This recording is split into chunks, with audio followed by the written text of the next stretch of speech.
Okay, welcome back. We're going to be talking a little bit today about unit conversions, how they're done, best way to do it, and basically what you're trying to accomplish here. Now, there are a lot of reasons why unit conversions are actually incredibly important.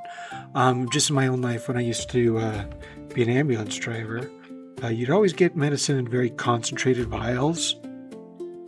And if you just give that to someone, you're going to kill them. So you got to be very careful about what you do. So we'd always have unit conversions and stuff. And so I kind of learned a lot of my unit conversions from that sort of idea. And also that if you do your math right every single time, then when someone tries to sue you for units and unit conversions, they'll never be able to do it because you always are doing just fine. So let's start with a very classic one. And we'll start with, if I have 30 grams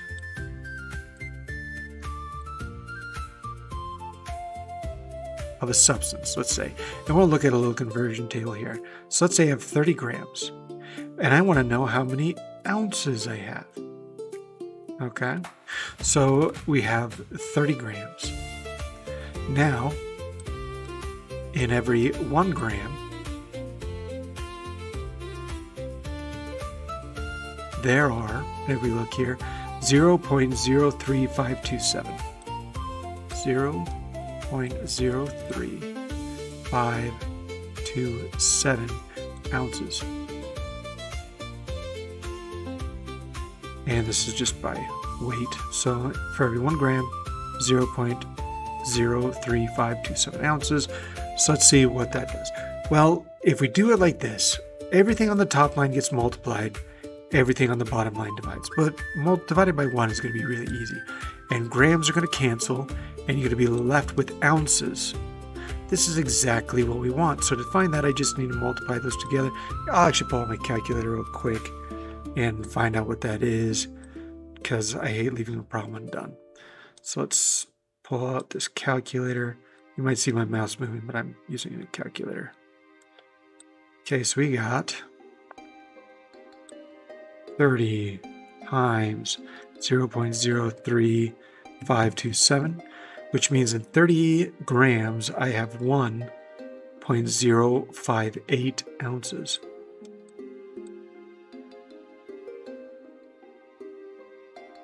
There are a few more decimal places, but I figured 3 was enough. So that's basically how it's done. Now, this is great because we can do a lot of things with this information. For instance, let's take a car. Cars are very classic, and we're going to go with the idea of speed. Like, we're driving from place to place all the time, right? So let's talk about speed here. Let's say we're going 60 miles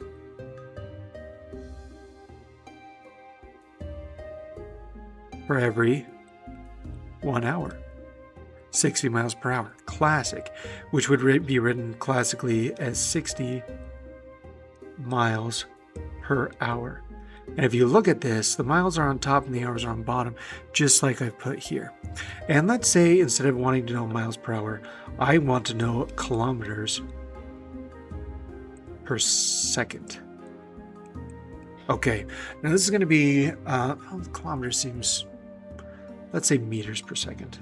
Not kilometers, because we are going to that's not going to be a very sizable number. So we have meters per second. So that's what we got to do. Well, 60 miles, 1 hour.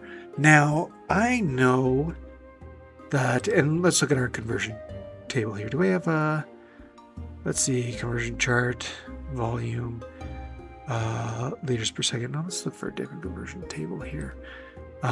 So let's go feet to meters. For every 1 foot, we'll keep this in mind. For every 1 foot, there's this many meters. And so maybe this is the only conversion we're given. We're expected to know the rest, right? It's very classic in most things. Now, I know that in every 1 mile, there are 5,280 feet. Now, the reason why I know this is actually from a movie I watched when I was a kid about football. So I just happen to know it. But at the same time, for every 1 foot, we know there's 0.0348.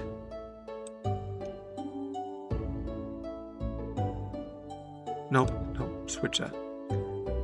0.3048 meters. Perfect. So there we go. Now we have, if we look at this, we cancel these out. We have meters per hour. Now I don't want meters per hour. Remember, I wanted meters per second. So we're going to have to switch this. I know that in every 1 hour, there are 60 minutes. And I know in every 1 minute, there are 60 seconds. So this hour cancels out this hour. This minute cancels out this minute. So there's my top line. I need to take all these guys and divide it by everything on bottom. So we can kind of do some of this. Let's do 60 times 60 on bottom. So I'm dividing this by 3,600. And that's seconds. That's my divider here.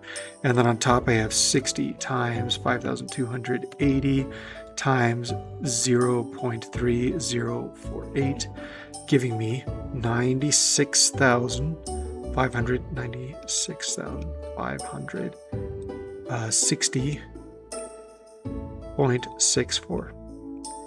And this is meters.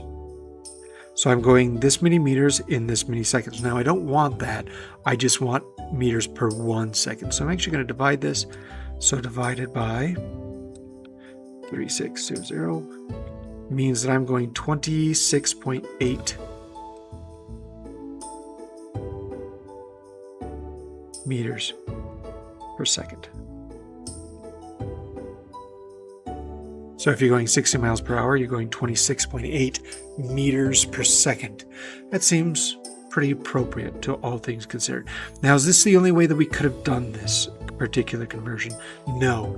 But if you notice, this is a great way to do conversions, mainly because you have what you're looking for and you have what you're looking for right there, right? That's what you want in the end. If we're going from miles per hour to meters per second, these conversion tables where everything that divides is on bottom and everything that multiplies is on top becomes a very, very specific system. So when I have 60 miles here, I'm able to convert 1 mile to feet. I'm able to convert 1 foot to meters. And then the feet cancel, miles cancel. Then if I have 1 hour to every 60 minutes, and every 1 minute to every 60 seconds. You can kind of see the flow of this. And if you can do this right, you'll never get a conversion problem wrong as long as you have the conversions on there. You have to think about it. Don't put things in the wrong spot. For instance, let's say right here, I put 60 minutes. And down here, I put 1 hour, right? Well, obviously my problem is going to be wrong. Right? But also, what is this going to do? Well, this is hours squared. So we'd have something meter minutes divided by hours squared. Now this should be very telling and something you should never be getting. So be careful when you're doing these problems. Make sure you're putting things opposite of where they will go. Because if you're always putting things in the opposite locations, then you'll always end out right? Because you'll always cancel out the things that you want to cancel out. Keep that in mind when you're doing conversion tables.